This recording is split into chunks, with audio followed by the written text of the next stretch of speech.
n'olwaleero njagala tutambule nga twolekedde amawanga abiri, eggwanga lya India n'eggwanga erya Russia. Olwaleero omulungi ampuliriza, njagala tutunuulire obugenyi obugenda okulumya abazungu emitwe wakati w'amawanga abiri, eggwanga erya India eno ebuyindi ate n'eggwanga eriri mu lutalo erikulemberwa musajja mukulu Vladimir Putin.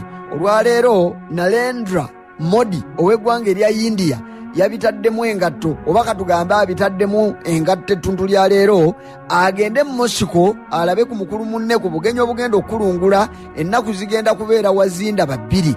Olwo nno boogere ku by'ensonga bingi okwongereza ku bye babadde bajja boogera bwe babadde bajja basisinkana emirundi egy'enjawulo, wadde ng'abadde aludde okugendayo, naye waakiri batunuulidde okwogera ku nsonga nnyingi omuli ez'ebyenfuna, omuli ez'ebyobufuzi wakati waabwe, ate n'obufuzi bw'ensi eno yonna okutwaliza awamu. Kakati kino okusinziira ku biriwo, abazungu batandise okubirira emimiro, kubanga gye binaggwera nga nkutegeezezza nti omusajja y'omu Modi ono omukulembeze w'eggwanga erya India, jjukira kyajja alondebwe okulonda kwamaze kyenkana omwezi mulamba n'okusoba mu ggwanga erya India.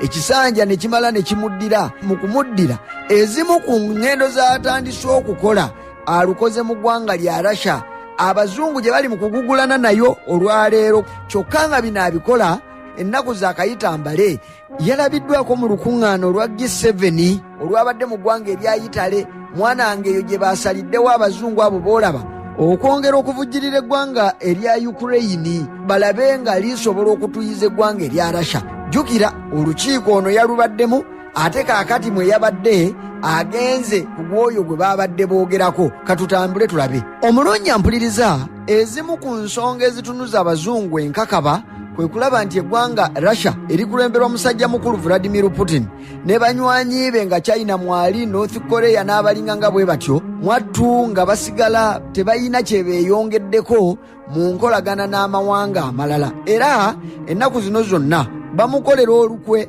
n'enteekateeka okulaba nga tewabaawo muntu n'omu, gamba amawanga oba abakulembeze baago, abagenda okuba nga beeyunga mu nkolagana yaabwe bateekemu enkolagana y'eggwanga erya Russia. Kale ne China n'amawanga amalala nga bwe nzijanga kumenyera buli lwe tukola ebigambo bino. Kakati olwaleero libadde teruli busa. Musajja mukulu Modi ono eyakafuna ekisanja eky'omulundi omulala, mwana wange nga akkiriziganyizza n'enteekateeka, era amawulire gaasose kufulumira Russia eyo ne gaddamu ne gafulumira mu ggwanga erya India, nga gonna gakakasa obugenyi buno nga bwe bugenda okuba obw'ennaku ebbiri. Agafulumidde Moscow mu ggwanga erya Russia gakutte musajja mukulu Dmitry Peskov. Ono ye mwogezi wa gavumenti ya Putin. Ayogedde n'ategeeza nti omugenyi gwe balindiridde Modi agenda kujja mu ngeri ya ssanyu, era bamulindiridde okulaba engeri y'omukwano gwabwe ate bwedda buto etojjere. Kyokka nga mu ebyo balindiridde era okumanya engeri gye bagenda okukwata ekiseera kino ekiddirira, kubanga si kyangu, kigenda kuba kyakasandali, si mu India yokka, si mu Russia wokka, wabula ensi yonna okutwaliza wamu.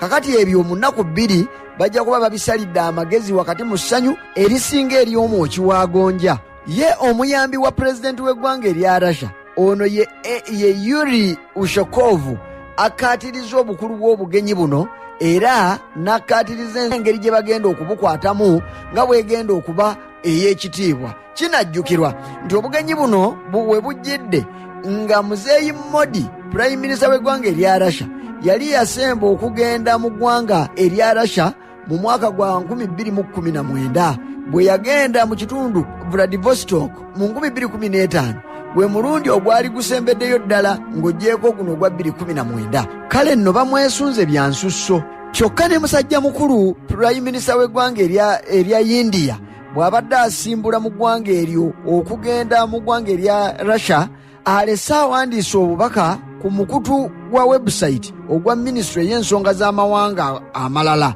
nga yeesunga eddakiika zagenda okumala n'omukulembeze munywanyi we pulezidenti w'eggwanga erya Russia Vladimir Putin, naga nti bagenda kukwata ku nsonga z'abadde yeesunga okumala akaseera, omuli enkwatagana n'enjogerezeganya wakati w'amawanga gano abiri, ate n'ebigenda mu maaso wonna mu nsi era ategeezezza nti enkwatagana wakati w'amawanga gano abiri yeeyongedde nnyo naddala mu myaka 10 egiyise mu byensuubulugana, mu byensimbi, mu by'ebyenjigiriza, ennono n'ebyobuwangwa, ebyobulambuzi n'abantu muntu ku muntu. Bano bava Russia bagenda India, bava India bagenda Russia.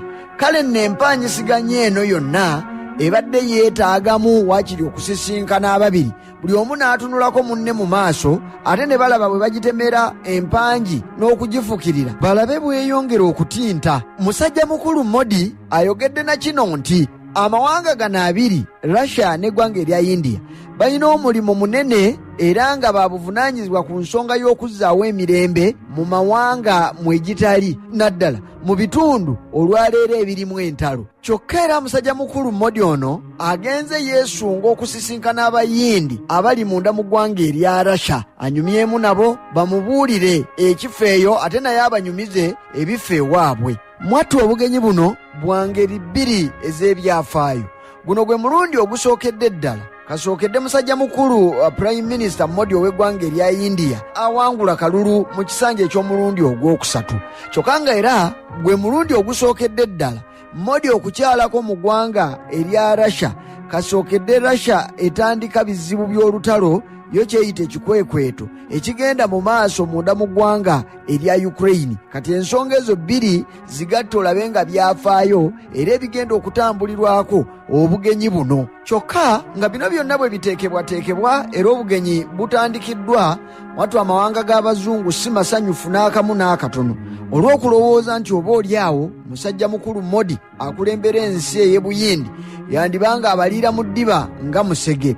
Njagala kukutegeeza nti wiikisi ziringa nga 2 kati eziyise kasookedde ekibiina eky'abannagagga gye bayita G7 ekyatudde mu ggwanga erya Itale ne bateesa ku nsonga ez'enjawulo. Onajjukira nti okuva olutalo lwa Ukraine lwe lwatandika kuyita okubalukawo ng'eggwanga erya Russia lye lunaawudde ku ggwanga erya Ukraine, abazungu baanyiiga bya nsusso, kubanga era bw'ogenda okwetegereza wankasanga ng'olutalo luno newankubadde nga lulwanirwa mu ggwanga lya Ukraine naye ng'abazungu be balulwana.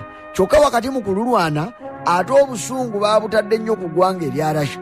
Envumbo ne zimala ziruma okuva wonna mu mawanga, okuva mu mikago egy'enjawulo, omukago ogwa G7, omukago ogwa NATO, omukago ogwa European Union, emikago gyonna egigatta abazungu oba egyegattirwamu abazungu ne gimala gitanula okuteeka envumbo ku ggwanga lino erya Russia. Ng'era nga bwe nkubuulidde gye tutandikidde nti envumbo zino ezaateekebwa ku Russia, abazungu tebandyagadde kulaba muntu n'omu atabiriimu ng'abyeteekamu. Kyokka kaakati tulaba oluvannyuma lw'abazungu okuyita musajja mukulu Modi najja abeegattako nga bateesa eby'ekigagga mu Itale, ate kakati laba ekkubo lyakutte. Bwe baabadde bateesa ebimu bye baasuubizza ng'ogasse ku nvumbo ez'amaanyi ezizze ziteekebwa ku Russia ono, baateesezza n'okwongera amaanyi mu kuwa eggwanga erya Ukraine ebyokulwanyisa n'ensimbi nga mpitirivu nnyo nnyini kitalo. Ukraine eryoka efuna embavu ezeetakkuluza bwe kuba nga si kuwuttula ggwanga lya Russia, olwo nno n'abazungu balyoke basanyuke kubanga Ukraine ejja kuba ebakoledde omulimo. Era abagagga bano wakati mu kukubaganya ebirowoozo nga ne Modi awulira, baateesezza buli ssekinnoomu ayimirire w'ayimiridde akwate ekyasobola okukwata bwe kiba nga kye kinaagasa eggwanga erya Ukraine okusobola okuwuttula eggwanga erya Russia. Bino byonna byogerwa ng'ono omugenyi akyadde olwaleero mu ggwanga erya Russia amaaso amoga awuliririza ddala temuliimu nvumbo.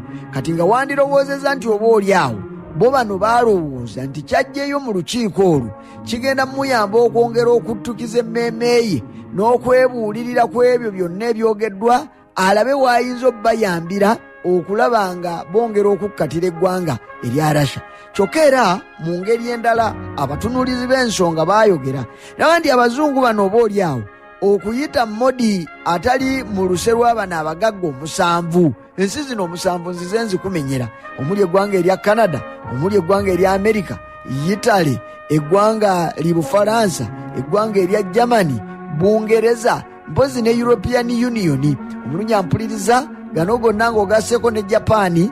Mwanattu balowooza okusinziira ku banoonyereza nti oba oli awo bwe banaayita musajja mukulu Modi ajja kwongera okuba nga atambula wamu nabo, alabe nti oba oli awo yenkanankana nabo, ng'era kijja musobozesa okugaa nti kaasibire eggwanga erya Russia ekikookolo mu ngeri zonna ze yandikolaganye nalyo.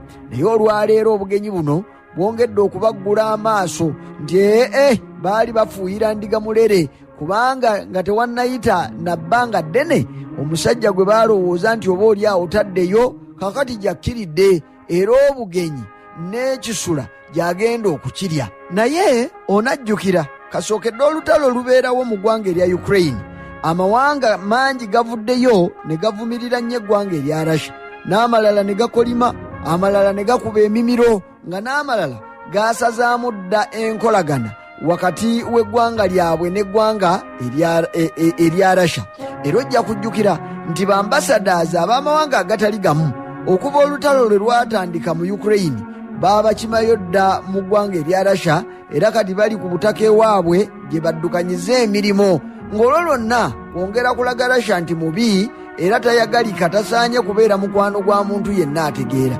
Naye mwanattu ojja kujjukira ng'oba obadde ogoberera ensonga zino nti India abadde mugezigezi nga bwana bwa misota olw'ensonga nti ebyogeddwa wakati mu lutalo luno kati terugenda mu myaka 3.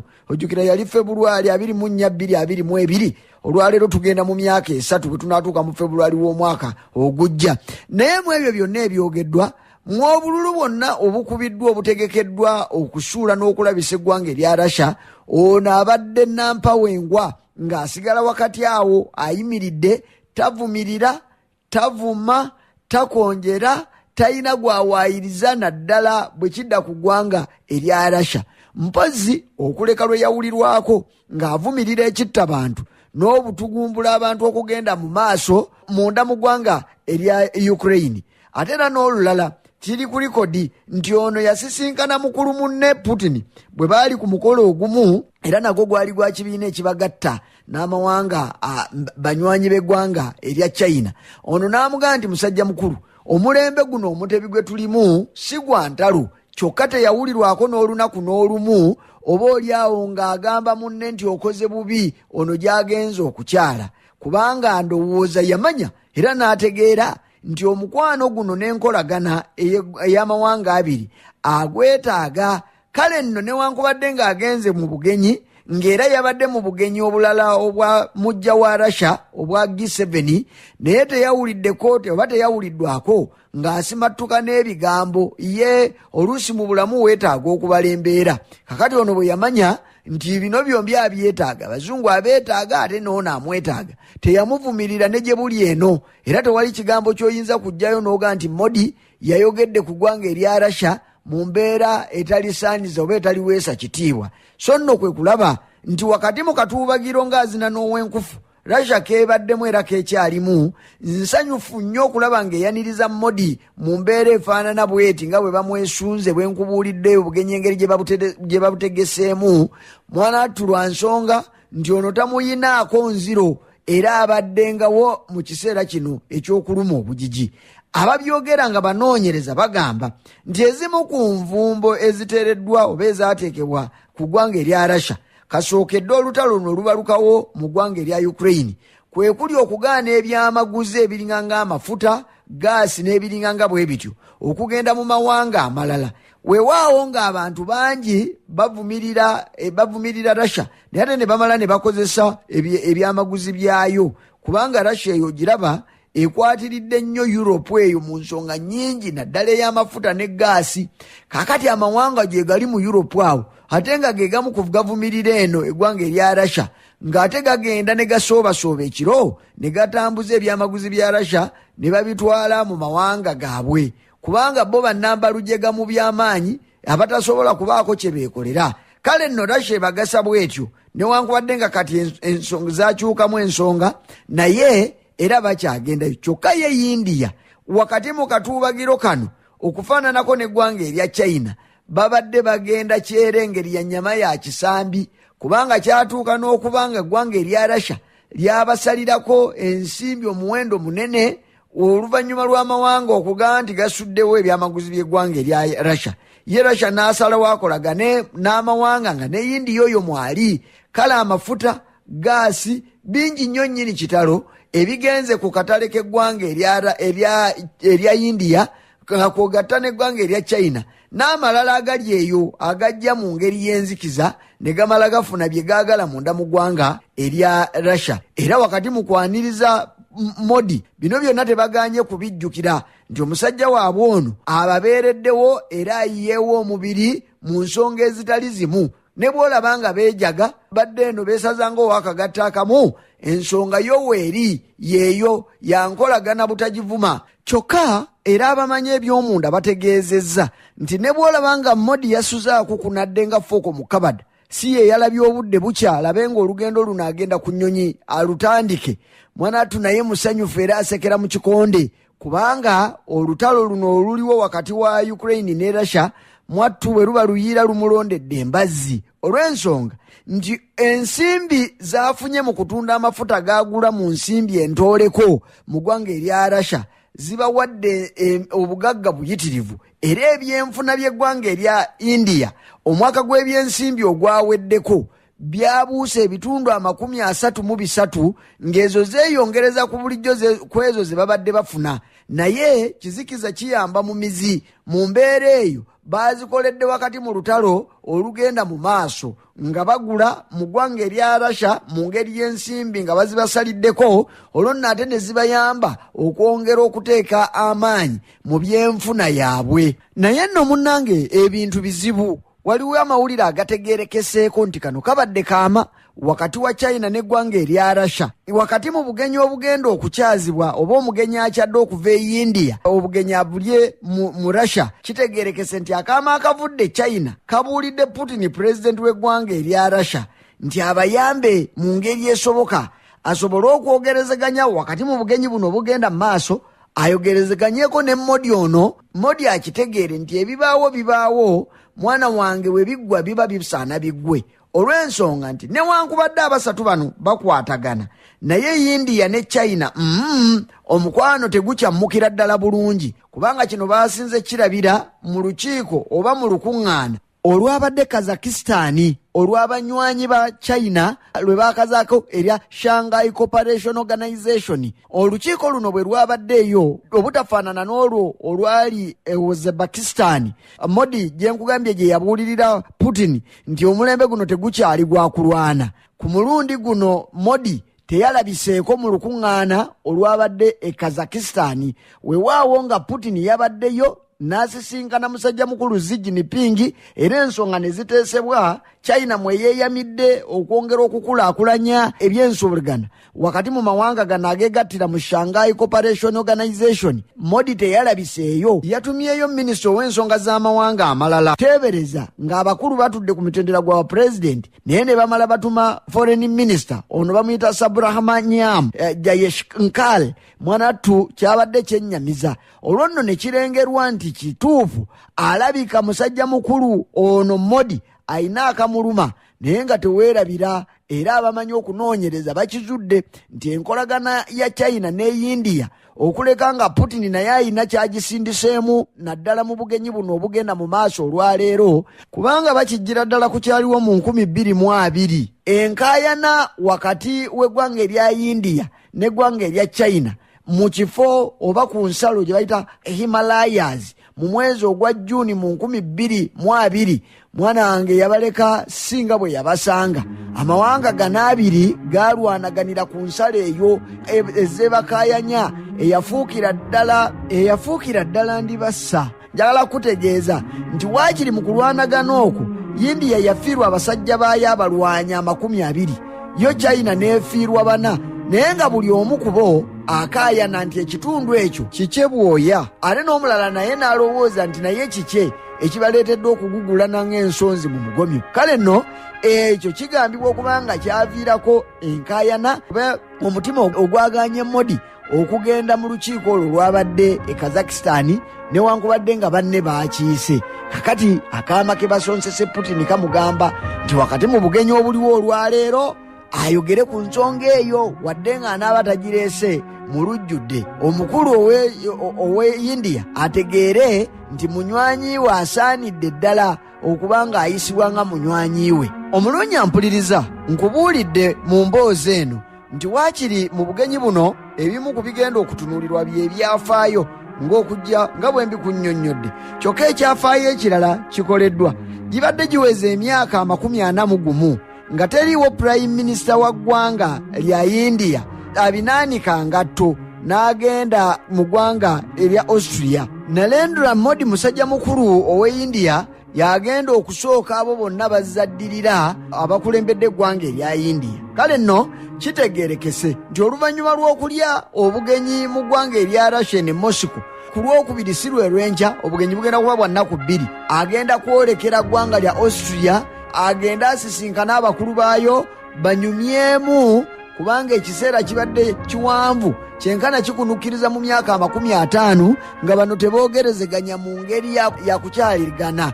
Kale nno n'olw'ensonga eyo ekyo nakyo kyafaayo era kirindiddwa na ssanyu lingi. Obugenyi olunaabumala wano e Russia mu Moscow nga ennyonyi ejja kukaaba ng'edda Austria, olwo nno obugenyi nabwo bulyoke bunyume. Abange nno byebyo.